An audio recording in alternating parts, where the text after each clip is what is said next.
Ah, boa noite a todos. Sejam bem-vindos à 44ª Jornada Espírita Allan Kardec. Hoje nós estamos com a coordenação da União Espírita Antônio de Pádua. Nós, então, passamos a palavra para a Fátima. Seja bem-vinda, Fátima.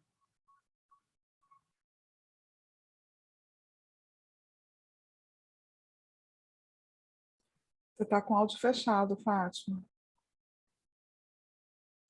Desculpa. Hoje a leitura é do livro Fonte Viva, de Chico Xavier, pelo Espírito de Emmanuel. A leitura é 109.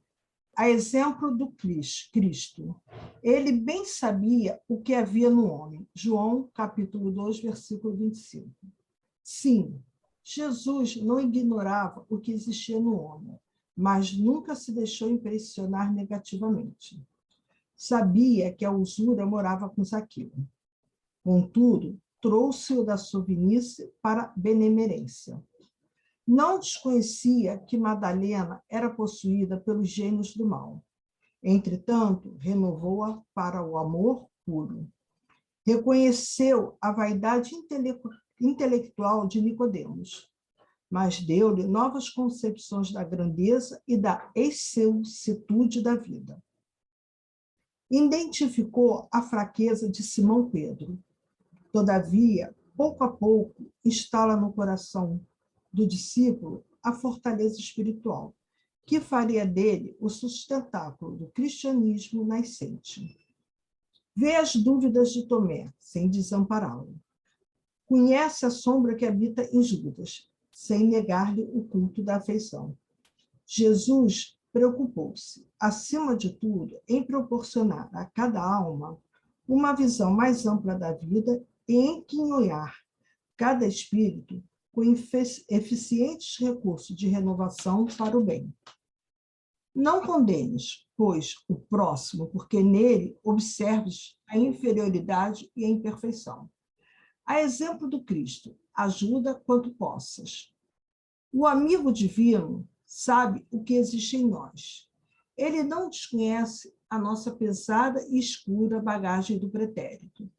Nas dificuldades do nosso presente, recheado de hesitações e de erros, mas nem por isso deixa de estender-se amorosamente as mãos, de estender-nos amorosamente as mãos. Que assim seja, graças a Deus.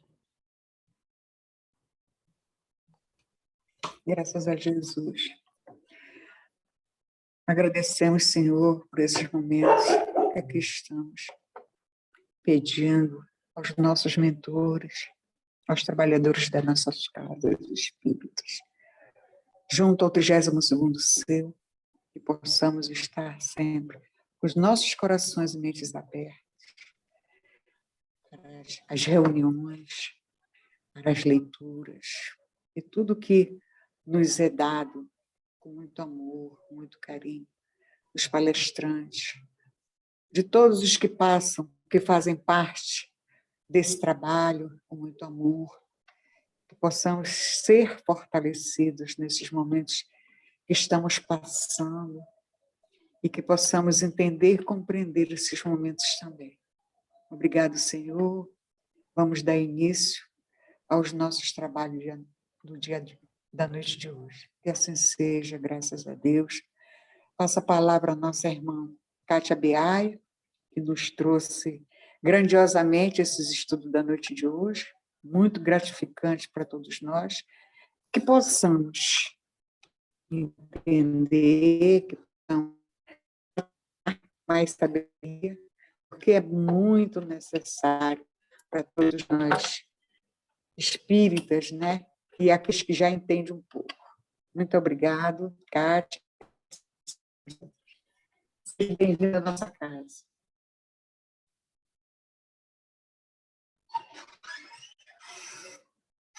Kátia.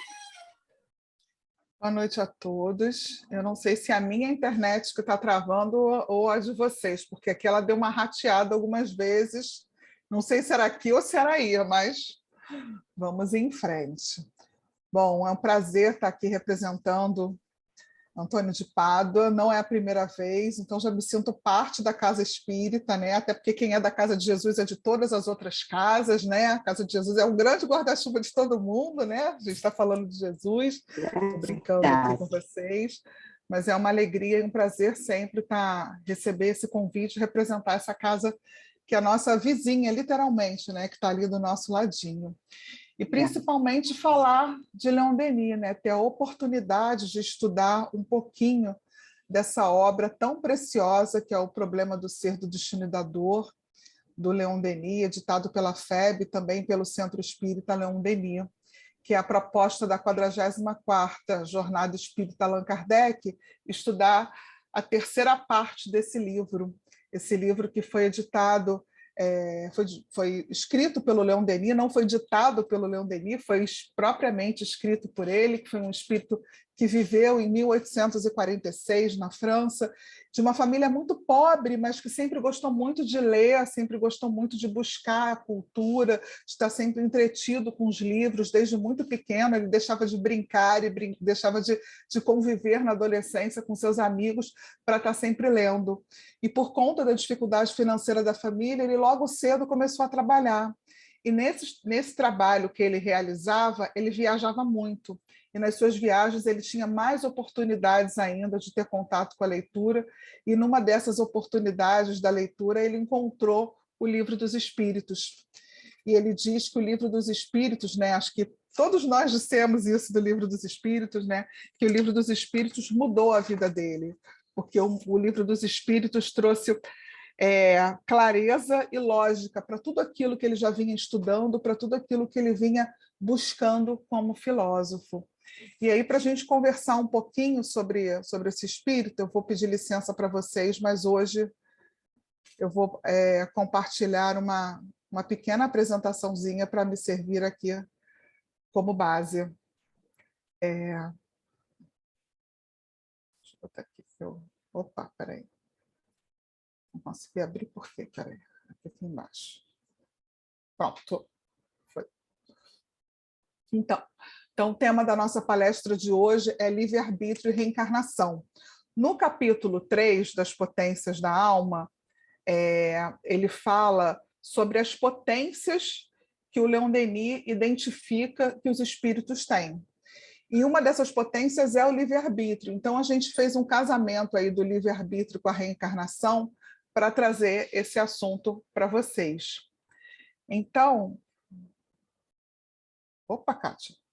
Então, as potências da alma que o Leon Denis traz nessa terceira parte do problema do ser, do destino e da dor são vontade, que semana passada a gente teve o companheiro William falando lindamente, didaticamente sobre esse assunto, está disponível no nosso YouTube, aqui do 32º Seu.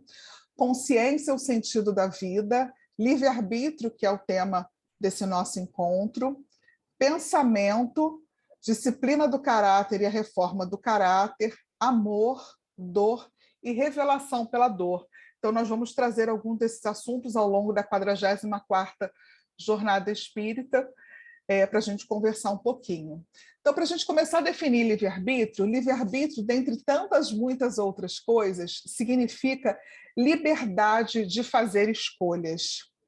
Liberdade de fazer escolhas a gente começa a fazer desde o momento que a gente acorda, quando a gente faz a opção de deixar o despertador tocando e dormir um pouquinho, ou acordar e já começar o nosso dia e a fazer as nossas escolhas, muitas de ordem material, né? O que eu vou vestir, se eu vou comer naquele momento, se eu vou levar a refeição para comer quando eu chegar no trabalho, na escola, se eu vou por um determinado caminho, se eu vou cumprimentando aquelas pessoas que eu vou encontrando, de que maneira que eu vou me relacionando com as pessoas, e muitas vezes usando da empatia, me colocando no lugar do outro, usando dos ensinamentos do Cristo nessas relações. Então, a liberdade de escolha, desde o momento que a gente acorda, ela já começa a fazer parte do nosso dia.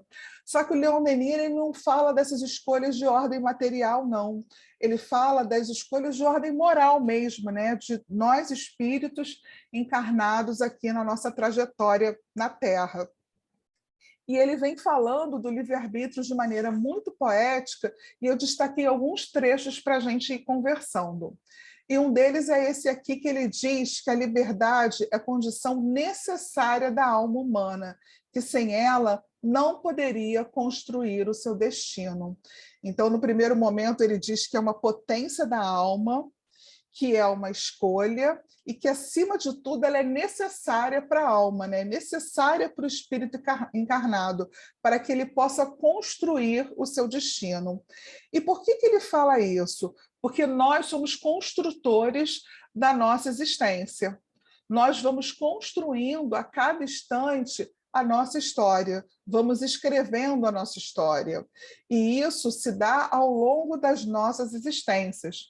Tem até uma música muito bonita do Almir Sater, que ele diz que ele ando devagar porque já tive pressa e levo o meu sorriso porque já chorei demais, enfim. A música é uma música muito bonita, traz muita poesia na sua descrição. Então ele fez uma escolha já, depois de muito viver, de muitas histórias que ele já tenha passado na existência dele, ele fez essa escolha de agora andar devagar, de ter calma, de fazer as coisas pensando um pouco antes, refletindo, se dando conta das suas necessidades, né? Sem se deslocar no tempo. Muitos de nós é muito ansioso, então vive pensando lá na frente, no que vai fazer daqui a pouco, no que vai fazer amanhã, no que vai fazer no mês que vem. Conversávamos agora, antes de iniciar a palestra, né? Da necessidade de outros expositores. Então, estamos pensando lá na frente. É necessário essa programação, é necessário esse pensamento, mas é necessário também que a gente tome cuidado para não vivermos deslocados no tempo, ansiosos com o futuro, com o que ainda está por vir, e nem no passado, sendo aquela pessoa saudosista, que fica sempre lembrando de quem já desencarnou, sempre lembrando dos estudos que aconteceram, das vivências que teve. Então, é a necessidade de, enquanto construtores da nossa história, nós estarmos vivendo aqui no presente. E é um desafio muito grande para todos nós, principalmente nesse momento da existência terrena, onde nós temos acesso a uma série de redes sociais e que estão sempre colocando uma série de informações diversificadas, e nós queremos saber o que está acontecendo. Nós queremos fazer uso dessas redes sociais. Então, estamos sempre muito ansiosos em busca também desse conhecimento. E uma fala muito bacana do Leon Denis é que ele fala que nós somos artífices do nosso futuro, né? Nada diferente do que eu disse anterior, né? Nós somos aqueles que estamos construindo o nosso futuro, que estamos construindo o nosso amanhã. E aí ele continua aqui. Opa, peraí que não mudou aqui, não. Agora foi. Eita, Kátia. A liberdade e a responsabilidade são correlativas no ser e aumentam com a sua evolução. É a responsabilidade do homem que faz a sua dignidade e a sua moralidade. Então, nesse momento, a gente lembra do nosso querido Paulo, né? Porque Leon Denis está falando da relação, da correlação de responsabilidade e liberdade, e que elas vão aumentando, elas vão se desenvolvendo a partir da nossa elevação. Por que a gente lembra de Paulo? Porque enquanto Paulo era Saulo, ele tinha uma visão ainda muito materialista da vida. Apesar de já ter muito conhecimento religioso, ele ainda não tinha conseguido despertar para as necessidades de ordem espirituais. Então, ele ainda vivia muito as situações do mundo. A partir do momento em que ele se encontra com Jesus, e não é um encontro físico, basicamente, é muito além disso, é um encontro de almas, é um encontro de corações, é um encontro de desejos, né, de entendimento, é uma conexão que ele estabelece com Cristo ali naquele momento do seu encontro com Jesus. E naquele momento ele identifica que não dava mais para viver como ele vivia no passado. Não dava mais para ele ser, como diz o Livro dos Espíritos para a gente, um homem velho. Ele precisava permitir que esse homem novo nascesse, vivesse, construísse a sua história.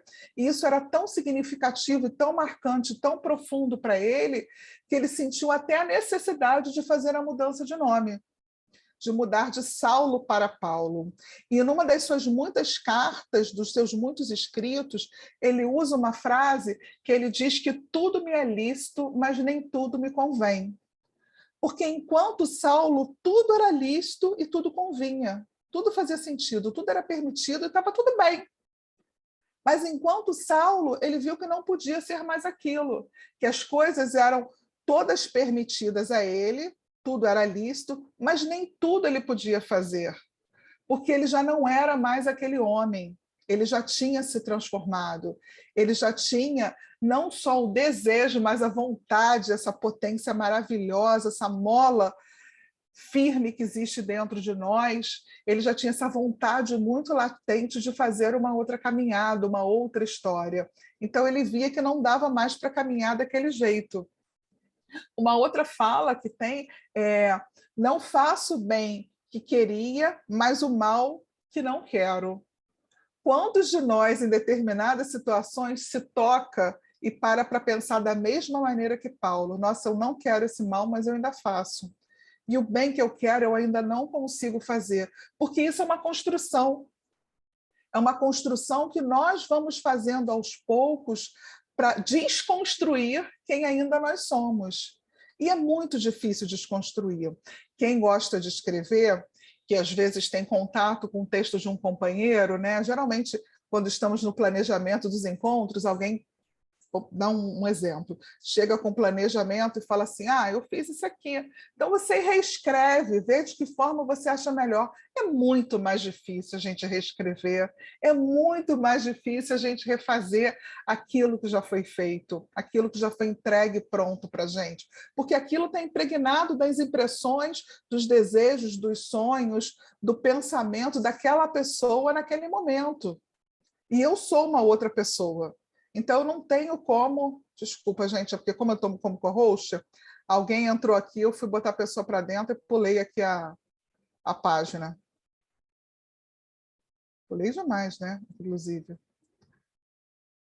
Pronto, voltei. Então, é muito mais difícil a gente fazer dessa maneira. Por isso que, muitas vezes, a gente precisa persistir nessa mudança para que ela, de fato, aconteça, para que ela, de fato, exista. Vamos adiante aqui para outra fala aqui de Leon Denis. Pronto. A responsabilidade é estabelecida pelo testemunho da consciência que nos aprova ou censura segundo a natureza dos nossos atos. A responsabilidade ela é estabelecida pelo testemunho da consciência. A minha consciência está sempre ali, alerta, desperta, para aprovar ou censurar aquilo que eu estou fazendo. Mas quando ela está nesse modo, né, ligada ali, atenta, quando eu quero promover essa mudança, quando eu já quero ficar atento às leis de Deus que estão ali escritas nelas, na nossa consciência. A partir do momento em que o homem vai evoluindo, que ele vai saindo daquele momento do instinto primitivo, que ele vai conquistando novos olhares para a vida, ele vai se permitindo ficar mais atento à sua consciência. Se a gente for fazer uma comparação com relação a nós, enquanto espíritos encarnados, quando a gente tem um bebezinho por perto, a gente fica super atento, porque a gente tem medo dele, no momento em que está comendo, não conseguir engolir, se está gripadinho, não conseguir respirar, se está engatinhando, a gente fica preocupado se vai botar o dedinho na tomada, se vai puxar alguma coisa que vai quebrar. Então, a gente cerceia o livre-arbítrio dessa criança de modo que ela só possa circular por aquele espaço, no espaço que eu concedo a ela. Então, eu cerceio o livre-arbítrio dela. E à medida que ela vai crescendo, eu vou possibilitando que ela tenha outros espaços, que ela vá conquistando o seu próprio espaço, a sua própria autonomia na vida, até que chega a adolescência, que é aquele momento ainda muito turbulento para o espírito, e que a gente vai concedendo a oportunidade para aquele jovem, para aquela jovem, realizarem as suas tarefas, e num determinado momento que a gente acha que ele já tem maturidade, ele ou ela, para desenvolver alguma coisa de uma maneira que eu entendo que é a melhor, e ele vai e realiza de uma outra maneira, e o que eu faço? Eu cerceio a vontade. Não, com esse colega não dá mais para você sair. Para esse lugar não dá mais para você ir. E não é muito diferente isso com a gente, exatamente o que vem acontecendo com a gente ao longo das nossas existências. Até que nessa a gente encontra lá o manual que a doutrina espírita traz para a gente, impresso, né, com todas as perguntas e respostas de como é que a gente deve conduzir a nossa vida. E uma coisa muito importante que auxilia a gente nessa caminhada, a gente estava falando ali das crianças, é a evangelização. Porque desde cedo a gente propicia a criança e ao jovem terem esse manual ali, que é a doutrina espírita, para eles melhor, a partir do momento que eles forem se desenvolvendo, eles fazerem as melhores escolhas. Então, é muito importante a evangelização nesse período da infância e da juventude, para que eles possam ter uma base melhor para seguir os seus passos aqui encarnados. Bom, vamos aqui para o próximo. O livre-arbítrio é, pois, a expansão da personalidade e da consciência. Para sermos livres, é necessário querer sê-lo e fazer esforço para vir a sê-lo, libertando-nos da escravidão e da ignorância, das paixões baixas, substituindo o império das sensações e dos instintos pela razão. Então, a personalidade ela vai se expandindo, ele fala da expansão da personalidade da consciência, da importância da libertação intelectual, mas também da libertação moral. Quando a gente fala da libertação intelectual, é do acesso à cultura mesmo, daquilo que os livros proporcionam para a gente, daquilo que as artes proporcionam para a gente, de um modo geral, seja um cinema, um teatro, uma exposição, uma viagem, que proporciona tantas coisas bacanas. Então, da libertação daqueles conceitos muitas vezes arraigados daquele espaço onde eu estou ali circunscrito, mas também da liberdade moral. Então, a expansão da personalidade, da consciência, ela precisa desse casamento, que os espíritos falam também das duas asas, né? Que é a asa do amor, que é a moralidade, e da sabedoria, que é o intelecto. E quanto mais eu vou me desenvolvendo moralmente, intelectualmente, essas asas vão se fortalecendo simultaneamente, eu vou me aproximando de Deus. Eu vou evoluindo e vou chegando cada vez mais perto do Criador, porque as leis elas já estão ali escritas na nossa consciência, mas eu preciso ter esse acesso a ela através desse meu desenvolvimento, através desse meu progresso. E aí eu preciso de uma coisa que se chama autodeterminação. Eu preciso me determinar que eu preciso promover essa reforma, que eu preciso sair desse espaço de ignorância, dessas paixões baixas que o Leon Denis fala ali, e ele vem dando alguns exemplos das paixões baixas, que ele vem falando não só da libertação moral, da intelectual, mas também dos vícios que nós temos, dessas sensações, dessa busca ainda pelos instintos. Então, a necessidade da gente se autodeterminar. Não, eu determino para mim que nessa existência eu não quero mais isso, como Paulo fez. Não é fácil, não é tranquilo, não é rápido, mas é necessário e é possível.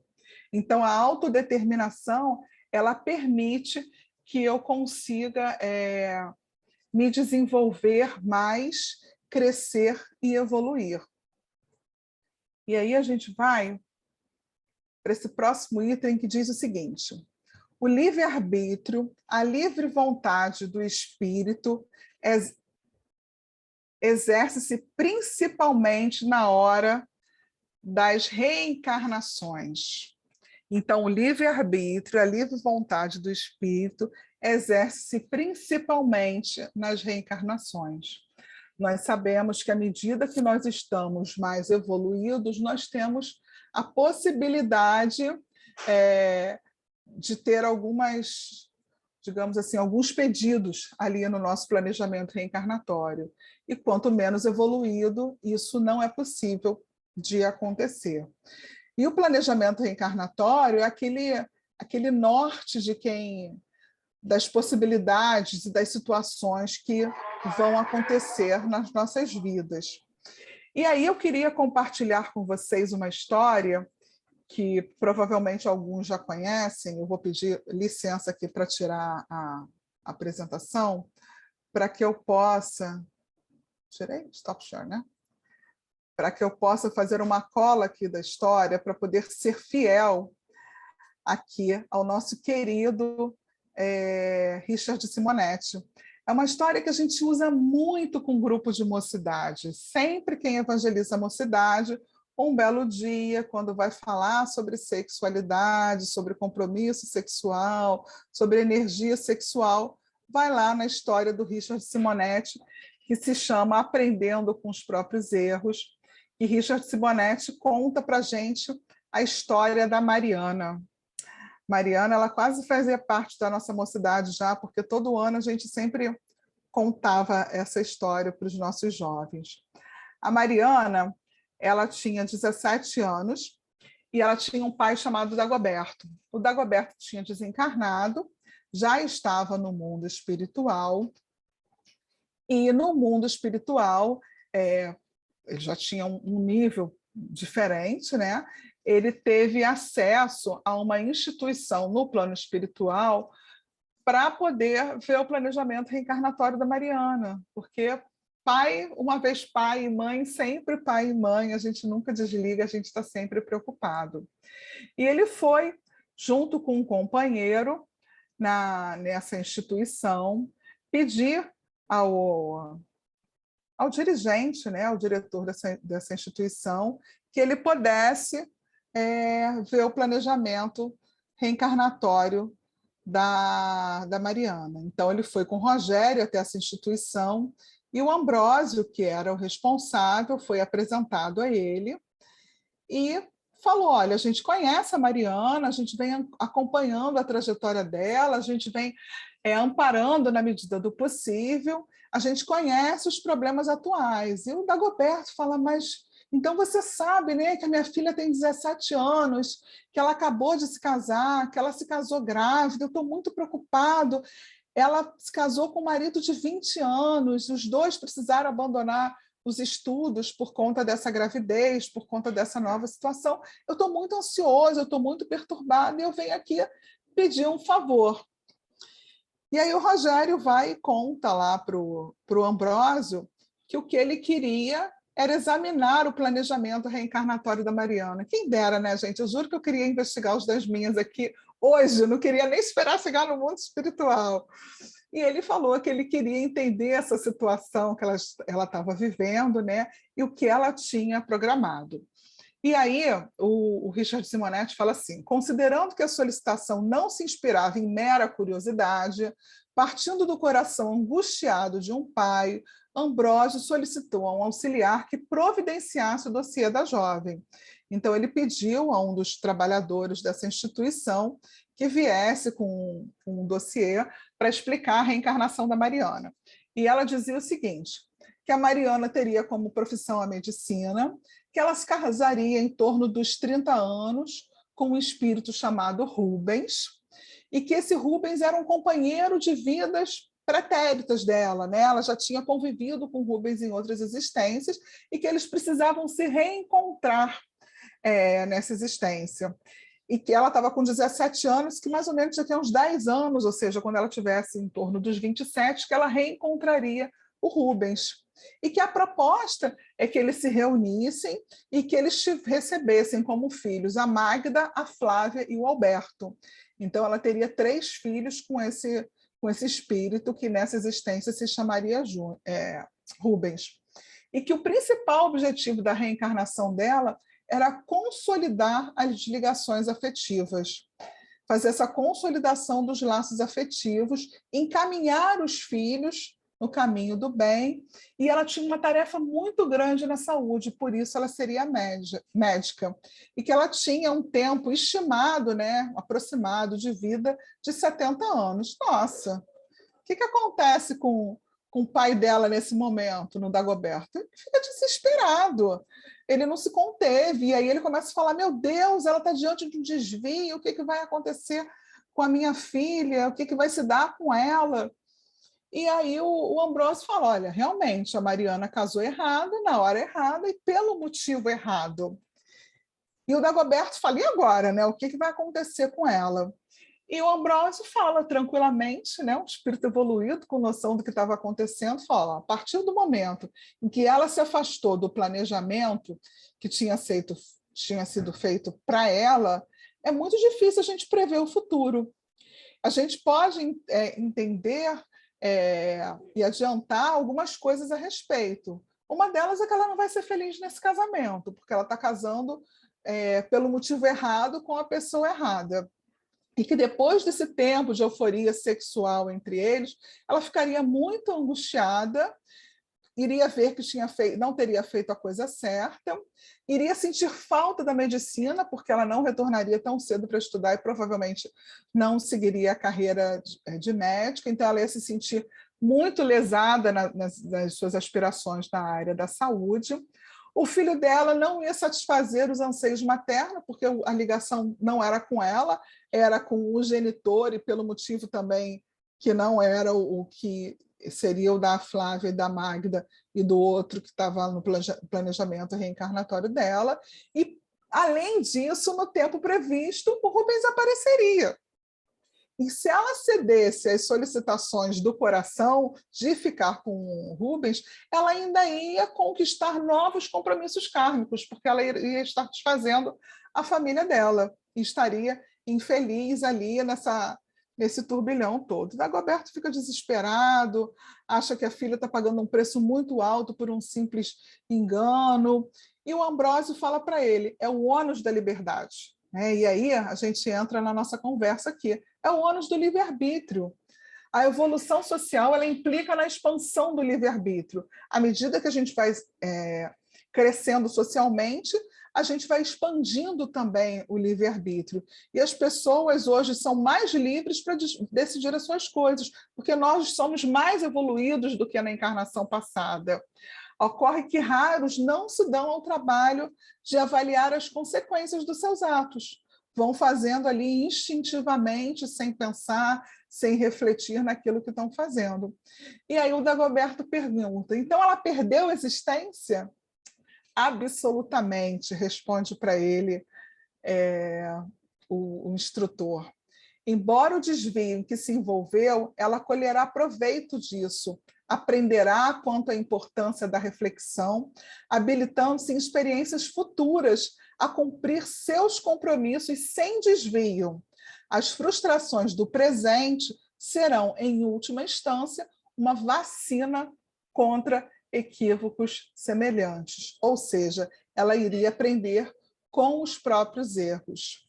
E os sofrimentos que ela estava passando naquele momento serão uma ajuda que ela teria para a modificação dela, né? Para ela ser uma outra pessoa. E aí ele fala assim, como seu pai, você terá acesso ao seu coração amparando. Então, ele poderia estar ali envolvendo a prece nos melhores sentimentos, nos melhores pensamentos, para que ela conseguisse seguir essa trajetória dela, que ela escolheu, ainda que instintivamente, né?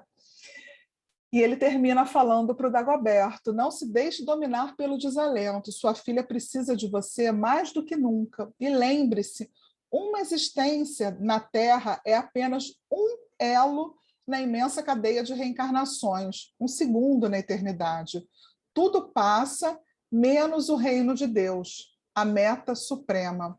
Mariana está a caminho como todos nós. Essa história traz muitas reflexões para a gente. mas principalmente a das escolhas que nós estamos fazendo nessa existência. No nosso planejamento reencarnatório, tem lá, assim como da Mariana, os itens que nós precisamos dar conta deles, digamos assim. E de que maneira nós estamos fazendo isso? Cabe a reflexão se nós estamos aproveitando essa ferramenta primorosa que é a doutrina espírita, que Deus disponibilizou para a gente nessa encarnação, para nós mergulharmos nesse conteúdo e refletirmos sobre ele, não verbalizarmos, né? Não discutirmos, não polemizarmos, mas refletirmos sobre ele e usarmos aquilo que nos é necessário nessa existência para o nosso crescimento e para o nosso desenvolvimento. Leon Denis finaliza o capítulo sobre livre-arbítrio falando o seguinte: somos todos solidários e a liberdade de cada um liga-se à liberdade dos outros. A liberdade de cada um liga-se à liberdade dos outros. Libertando-se das paixões e da ignorância, cada homem liberta seus semelhantes. Então, quando eu me liberto da paixão que eu tenho, da ignorância que ainda vive em mim, eu estou libertando os meus semelhantes. Por quê? Porque eu estou dando uma outra forma de vida para eles, eu estou exemplificando um novo olhar, um novo posicionamento, uma nova fala diante da vida. Eu estou sendo referência positiva para esses espíritos que convivem comigo, seja na minha casa, no ambiente de trabalho, no corredor do meu prédio, na instituição religiosa que eu frequento, nas minhas reuniões aqui junto ao seu. Então, quando eu me liberto, eu promovo a libertação do outro também. Tudo que contribui para dissipar da inteligência as trevas e fazer recuar o mal, torna a humanidade mais livre. Tudo que contribui para dissipar da inteligência as trevas e fazer recuar o mal, torna a humanidade mais livre, mais consciente de si mesma, de seus deveres e de suas potências. Tem um movimento muito forte hoje, um movimento feminista, que usa uma frase que diz assim: ninguém solta a mão de ninguém, está todo mundo junto. E é isso. Ninguém pode soltar a mão de ninguém. Precisamos estar todos juntos ali, de mão dada, um levantando o outro. Enquanto eu estou erguendo alguém com essa mão, eu estou dando a mão para alguém aqui me erguer. E nessa grande corrente, nesse grande elo de escolhas certas e positivas e cristãs, a gente vai conseguindo mudar a atmosfera do nosso planeta Terra e proporcionar aos nossos semelhantes a sua mudança. Queridos, muito obrigada por esse momento. Feliz da sala cheia, achei que eu fosse ficar sozinha aqui com o Sérgio, com a Fátima, porque a gente sabe que é feriado, que é complicado, mas muito obrigado pela oportunidade do trabalho, muito obrigado pelo convite, muito obrigado por Leon Denis por trazer tanta poesia em assuntos tão difíceis. Que Deus abençoe a todos nós.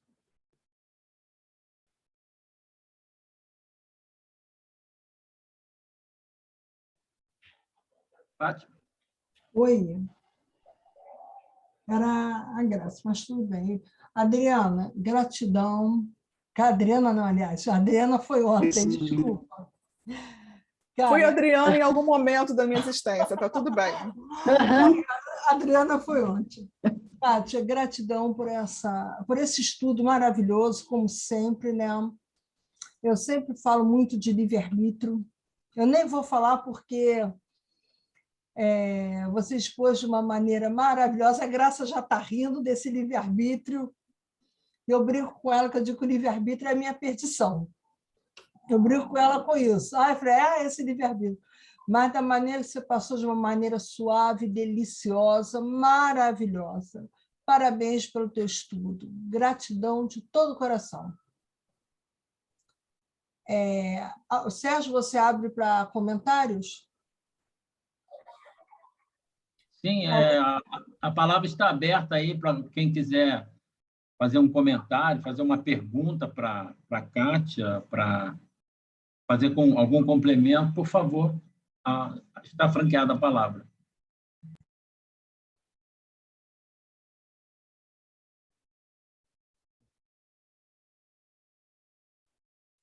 Ninguém quer perguntar nada à Kátia? Boa noite, Kátia. Obrigada aí por representar a nossa casa, Antônio de Pádua. Tudo bem, Ana? Tudo bem, e você, minha querida? Tudo bem, graças a Deus. Obrigada aí, foi lindamente o que você expôs. Quando você falou aí a história, eu fiquei aqui me questionando, né, a respeito de saber fazer a escolha.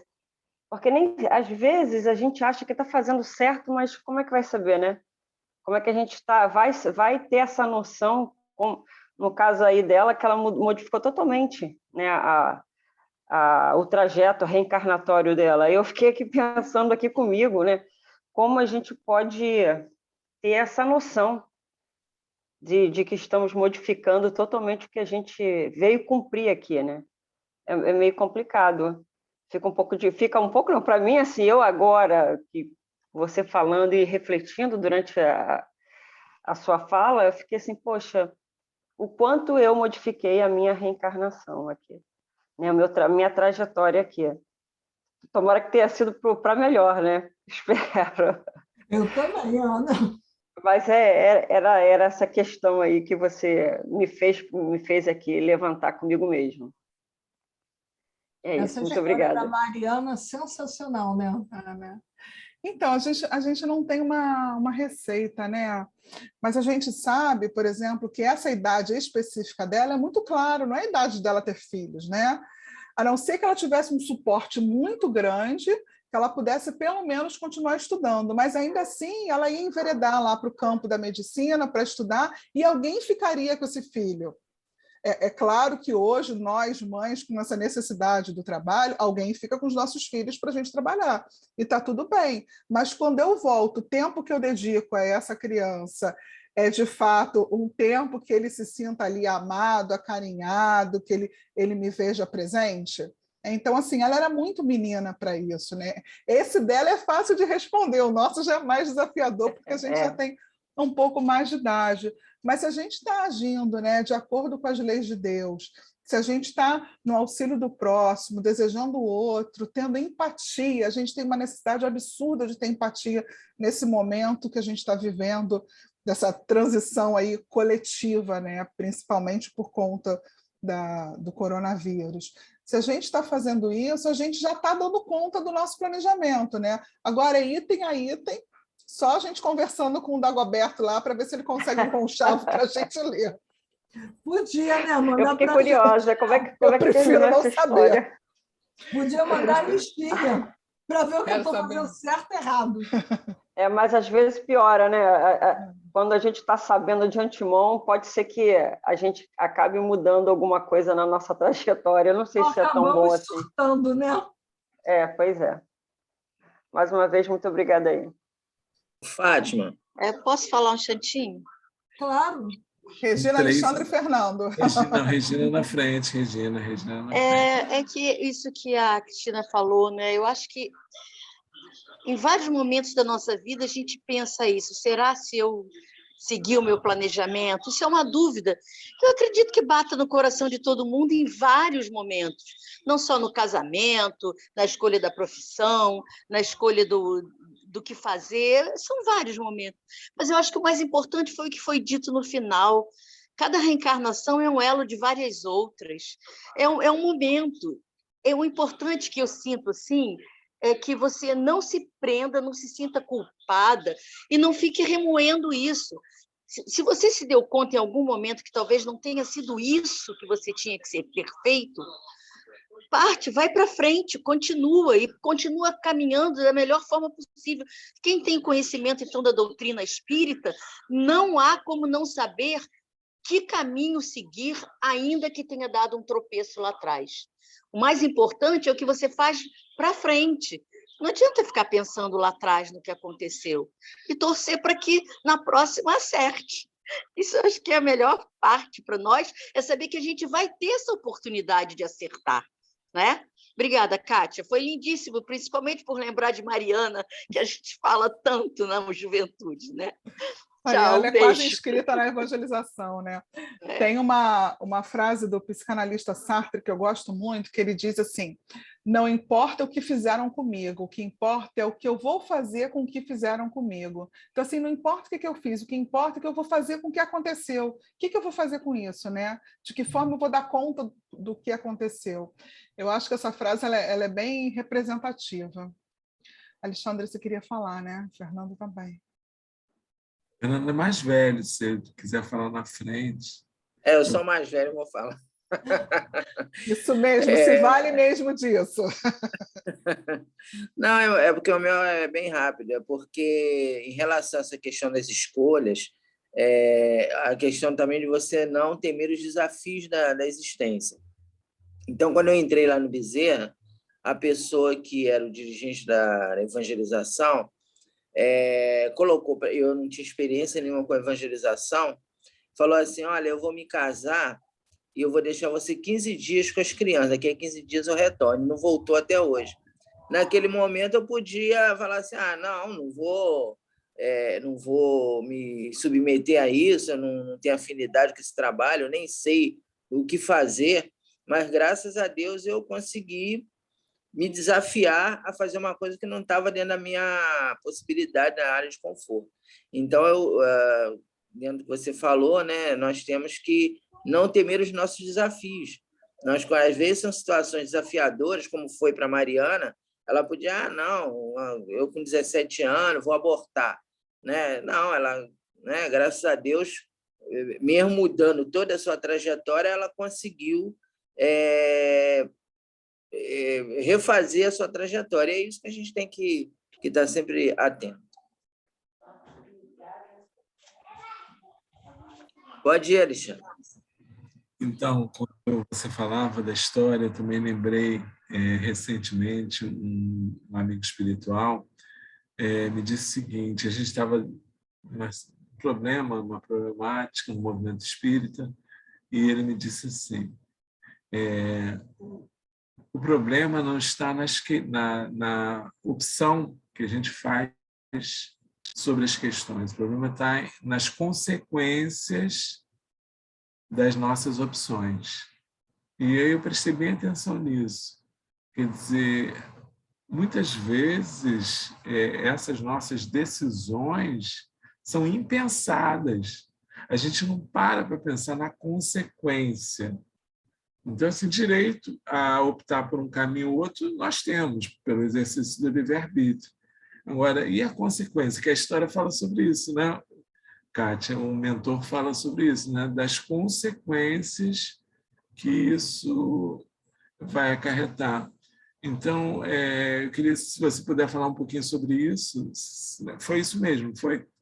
Falar... É aquela frase clássica, né? A semeadura é livre e a colheita é obrigatória, né? Então, a questão do livre-arbítrio, ela está muito ligada, não, ela está ligada à responsabilidade que eu tenho nas situações e o que você falou mesmo, as consequências, né? Ela teve consequências daquilo que ela não pensou. Então, a gente precisa estar sempre muito atento a isso, né? Quando o Fernando fala lá da história da evangelização, ainda que tenha sido por um lapso ali de um tempo, ele pensou no que ia acontecer. Então, a gente precisa ficar atento nas nossas ações, porque elas vão ter desdobramentos individuais ou desdobramentos coletivos. Então, tudo gera uma consequência, né? A questão da ação e da reação, não tem jeito, não estamos livres disso.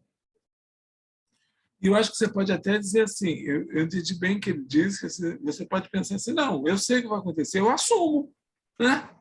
Eu sei que eu vou ter que levar isso por mais 3 encarnações, pela misericórdia de Deus, mas eu assumo. Então, a gente adora dizer que vai deixar para a próxima, né? Mas a gente não, mas você está consciente. Fora, né? Mas pelo menos quando a pessoa faz isso consciente, assim, toma decisão sabendo do que virá, eu acho que aí está o grande peso desse exercício seguro do livre-arbítrio. Porque se realmente você mensurar, você pode até voltar atrás, né? Agora, se você não mensura, se é laissez-faire, você faz o que você acha, aí é que é o problema. Né? E a maioria de nós não pensa. Ontem nós estivemos ali no CERJ, Lapa, temporal gigantesco, os bares botando para fora. Eu nem estava querendo ser temporal, de chuva. O pessoal estava ali, naquela vida, naquele ciclo de consumação, né? Então... Ainda tem muita gente que acha pensar? que a Terra é um planeta escola, mas só tem hora do recreio, né? Tem muita gente que só está na hora do recreio, né? Estudar que é bom, nada, nem um pouco. Mas é isso mesmo, né? E ainda que a gente fale, que a gente pensa na consequência, a gente pensa e a gente reflete, a gente analisa, ou a gente só tem, né, um rompantezinho também, né? Porque quantas situações a gente conhece ali de espíritas que não conseguiram continuar com a sua existência e se suicidaram. A gente tem casos de espíritas, eles não sabiam o que ia acontecer, eles sabiam, mas eles conseguiram fazer a conexão da mente, do coração, né, de fazer essa ligação, porque às vezes a gente está ali naquele modo intelectual só. Tá, então eu vou, faço isso, morro, não sei o quê, vou para o baile de suicida, alguém me resgata. Não, não é assim. Tem um monte de pormenores nesse meio do caminho, né? Uma série de comprometimentos que eu estou gerando para mim e para aqueles que estão no meu entorno, porque nenhuma ação ela é individual, ela é sozinha, ela é só sua, né? Você está ali, é como o tratamento lá dos alcoólatras. Como é que ele se dá? Tem um acompanhamento lá da família, porque a família também fica doente. Então, a gente não pode esquecer que tudo aquilo que a gente faz vai impactar naquela mini sociedade que é a nossa família, e se não for nossa família propriamente dita, aquelas pessoas que convivem com a gente e que nos reconhecem como família, né? Vai impactar.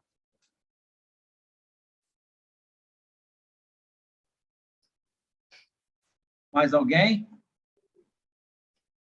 Não? Bom, nesse caso, então, gostaríamos de falar que a próxima reunião da 44ª Jornada Espírita será no dia 29 de abril, com a coordenação da Fraternidade Espírita Bezerra de Menezes, com o tema A Dor é uma Lei de Equilíbrio e Educação, do capítulo A Dor, né, das Potências da Alma, com a expositora Maria Tereza Rodrigues, da AEFA. Dito isso, eu pediria, então, para o Fernando, né, que fazer a prece de encerramento. Então, meus irmãos e minhas irmãs, vamos agradecer a Jesus. Amado Mestre Jesus, muito obrigado pela oportunidade. Pedimos que os nossos amigos espirituais prossigam inspirando a nossa companheira Kátia, que ela possa levar os teus ensinamentos a outros locais, e nós outros, encarnados e desencarnados, que tivemos a oportunidade de absorver os estudos, que nós possamos estar mais atentos às nossas decisões, que possamos ter consciência das nossas responsabilidades e conduzirmos melhor o nosso livre-arbítrio. Permita, Senhor, que os bons espíritos possam envolver aqueles que ainda não sabem, Senhor, aqueles que ainda não têm consciência do mal que fazem a si mesmo, quando optam pelo vício, pelos descaminhos, pelo crime, que esses irmãos possam ser amparados, que os bons espíritos possam estar ao lado deles, dando-lhes a coragem necessária para que se refaçam, e que nós outros que estamos tentando ter uma vida mais equilibrada, que nós consigamos perseverar e buscar a paz. Como eternos pedintes que somos, solicitamos o teu auxílio para todas as regiões do planeta em guerra. A Ucrânia, o Iêmen, as regiões da África, a Síria, enfim, as regiões do planeta que sabemos que se encontram em conflitos armados, que os nossos benfeitores possam mobilizar recursos para que atenuem os sofrimentos provocados por esses confrontos. Muito obrigado, Senhor, que a tua paz esteja conosco hoje e sempre, e despede-nos na tua paz. Graças a Deus.